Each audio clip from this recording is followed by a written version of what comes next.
এটা তোর থালা না তো, তোকে খেতে দিয়েছি এখানে। তুই এখানে উঠে বসলে হবে?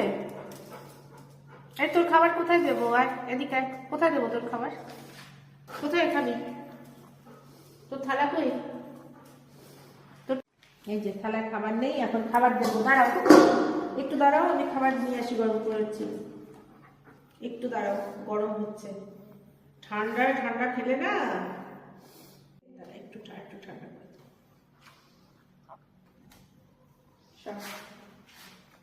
দাঁড়া, ঠান্ডা হয়ে গেছে, ঠান্ডা হয়ে গেছে। দাঁড়া দাঁড়া, একটু পরে খা, একটু পরে খা, আমি দিচ্ছি তো, পরে খা। দাঁড়া, আমি দিয়ে নিই, তাড়াতাড়ি খেয়ে নে, গরম গরম খেয়ে নে।